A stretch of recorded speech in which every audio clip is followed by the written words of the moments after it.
Nauwi sa saksakan ang alitan ng ilang lalaki sa Maynila dahil sa agawan sa 100 piso na hinihinalang may kaugnayan din sa illegal na droga.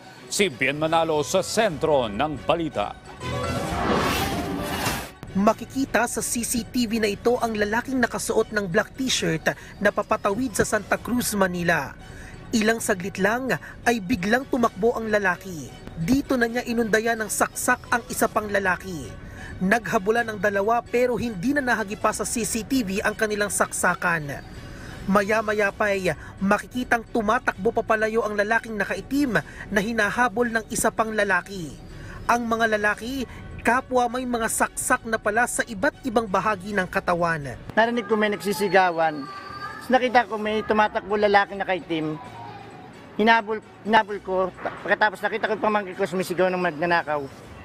Hanggang doon sa kabilang barangay, nakita ko nakaupo na yung nakaitim na lalaki, duguan. Tapos pagkasabi sa akin, kagawad, wala akong kasalanan. Nakilala ang biktima na si alias Elok. Naisugod pa siya sa ospital pero binawian din ng buhay kalaunan. Lumalabas na onsehan sa droga ang dahilan ng saksakan. Pero giit ng sospek, tinangay kasi ng biktima ang kanyang 100 piso. Lumalabas na mayroong kinuhang pera na halagang 100 piso itong biktima doon sa sospek.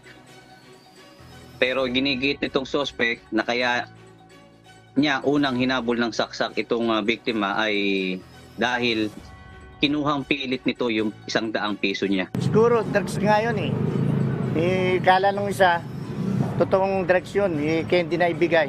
Kaya doon nagtalo sa halagang 100. Kwento naman ng kinakasama ng biktima, may banta na umano sa buhay ng kanyang live-in partner bago pa man nangyari ang pamamaslang. Huwag daw po magpapakita kasi papatayin daw po siya ni Hapon. Ang sakit po, sobrang sakit po sa akin. Kasi naawa ko sa bata. Naawa ko sa anak ko. Lalaking walang tatay. Maglalaban ko po yung asawa ko. Kailangan niya po ng hustisya. Na-recover ang patalim na ginamit sa krimen. Aalamin kung dati ng sangkot sa kalakaran ng droga ang dalawa. Nagpapagaling na sa ospital ang sospek na mahaharap sa kasong homicide. Bien Manalo para sa Pambansang TV sa Bagong Pilipinas.